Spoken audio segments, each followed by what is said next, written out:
Hello everyone, welcome back to CloudForge Lab. Today I'm starting a new video series on Terraform on Azure.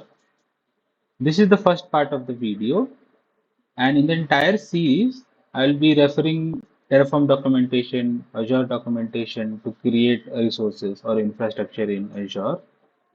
Uh, this video is very beginner friendly because I'll be explaining each and everything in detail and I'll be creating everything from scratch. So without any further delay, let's start.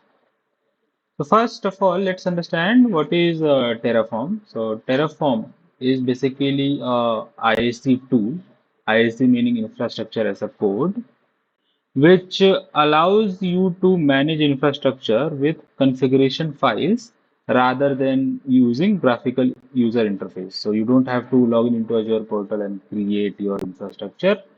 You can write configuration through using declarative statement, which is human readable.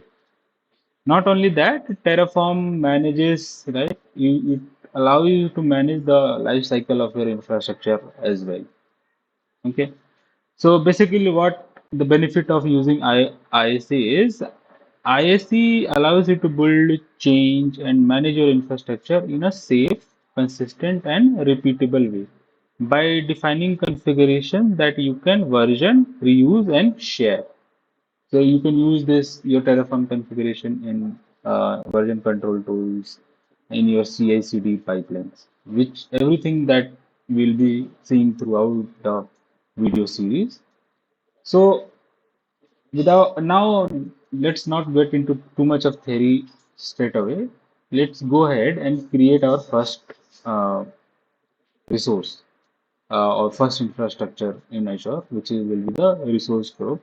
Before that, what I will do is I will create the folder structure. So basically, this is the uh, folder structure that people prefer, right? So first is the providers, where we will give the details about providers. What are providers? I will explain in a minute. So I will give you the details of the providers. Then we will need our main.tf, which is we will write our main configuration here. Then variables.tf, variables.tf.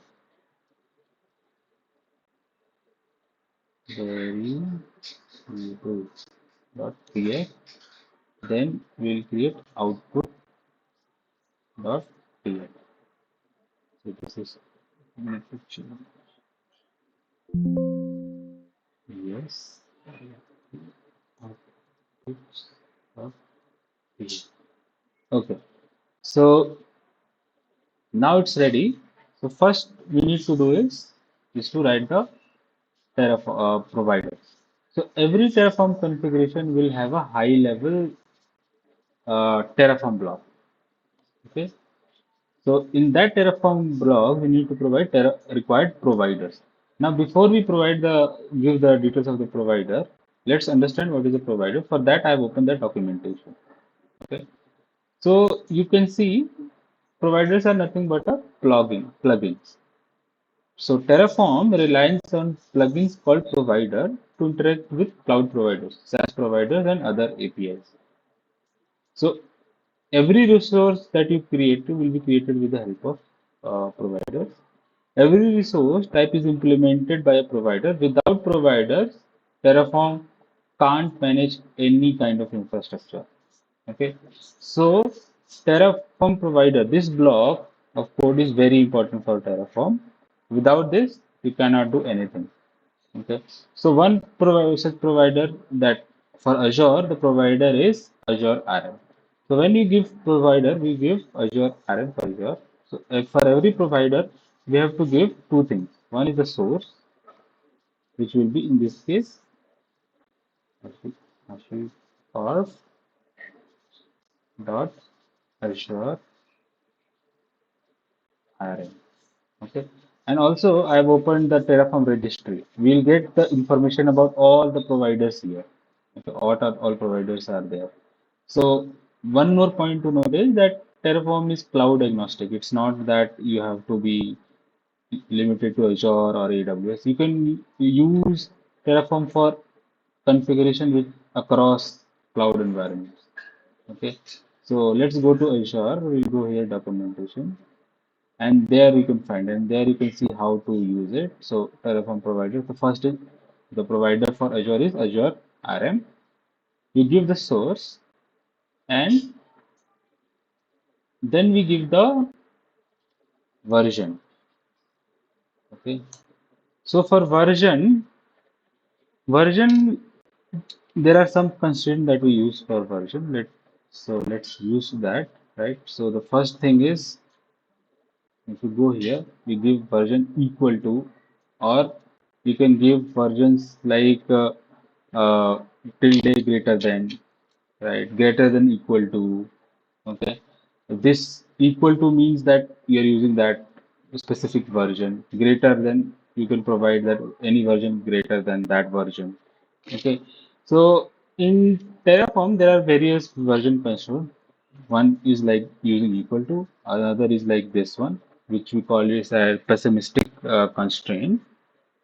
Then this means that any major updates are not allowed, but minor updates are allowed. Then you can use greater than equal to, you can use less than equal to. But for our case, let's go ahead and use equal to, and we'll go to the documentation and we'll take the latest one, which is 4.6.0. Okay, 4.64.0. So we have provided the source and version.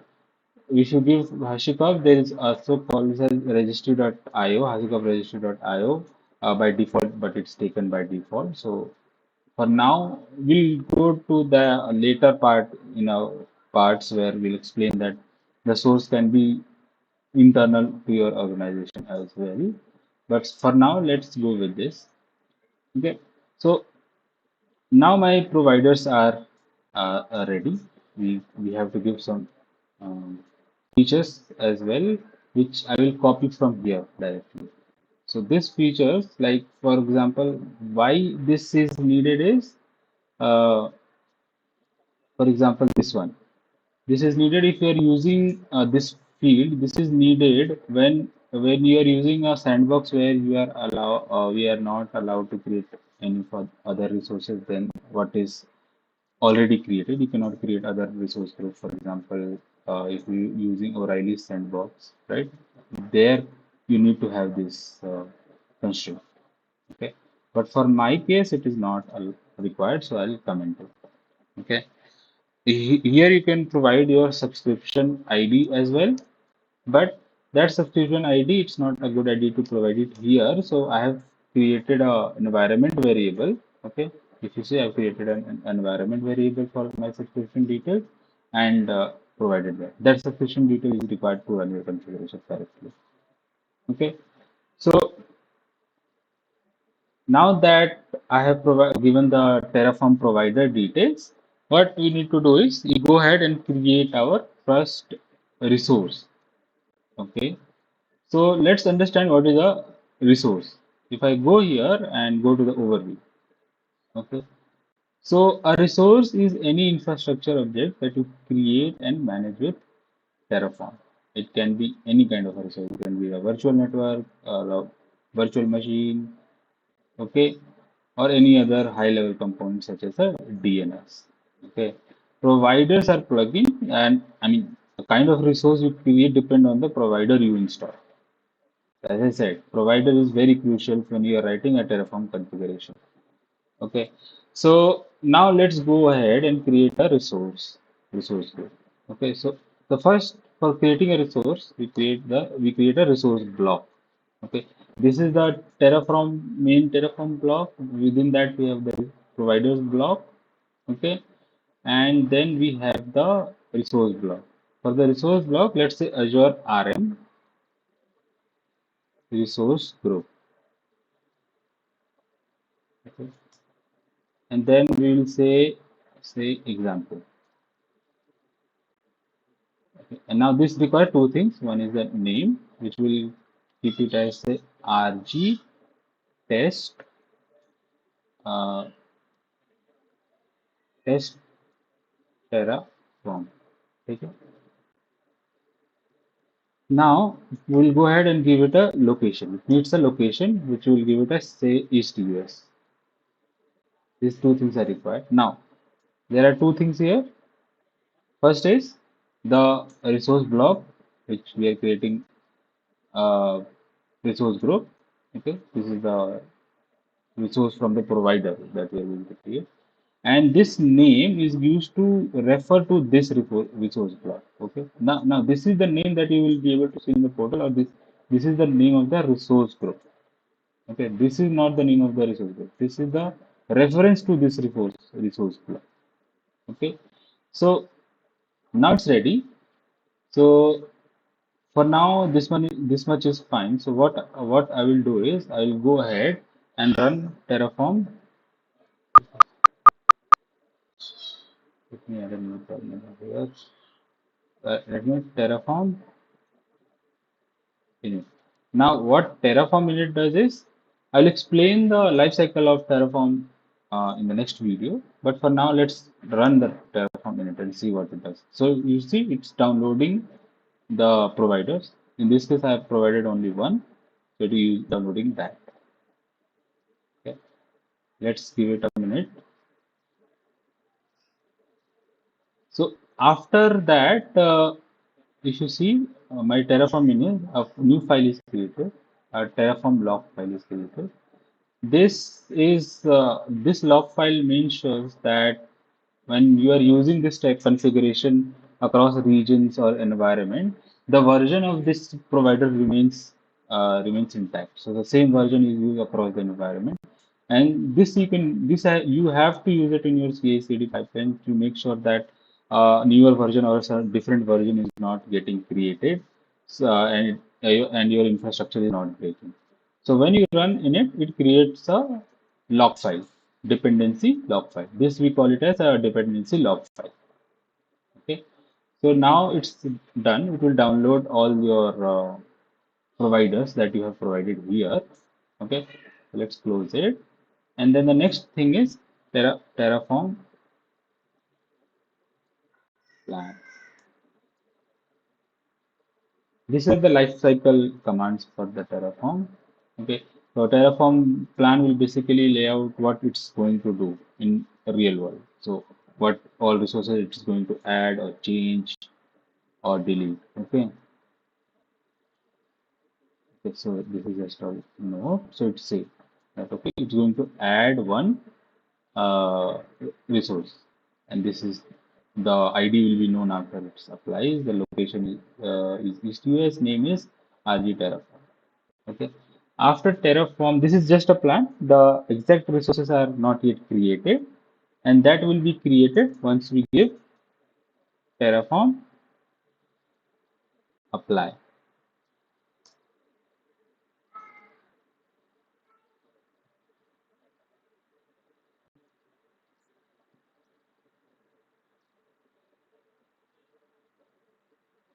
And this we will give. So now, if you observe, you can see two more files. One is the state file. So it is being created. So state file basically represents the state of your real infrastructure. It says that what all infrastructure you have there in your cloud environment. Okay, and for every resource block, it will represent a real infrastructure, and that will be present in the state file. It represents the state of your infrastructure. Okay. Uh, So in this case, it is we are using a local backend. Now, what is a backend? I'll come back in next lectures. Okay, so now if you see, I have applied and it says the Azure one resource is created, and which we can go to the portal and verify.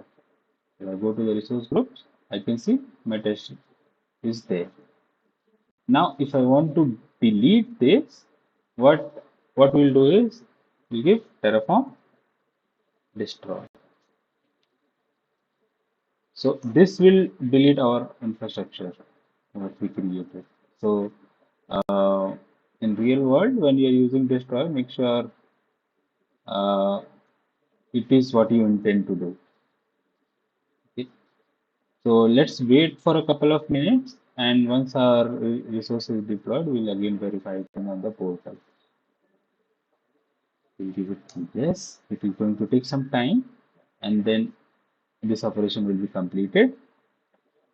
And in next part, what I will do is I will explain you this life cycle in bit more detail because this is very important. So what we did is we understood about providers, the version controls, the resource blocks, uh, and high level of life cycle, which is Terraform init, Terraform plant, uh, Terraform apply, Terraform destroy. Okay, now if you can go, if you say Terraform destroy command run fine, and if you go to the portal and see here, this resource will not be there.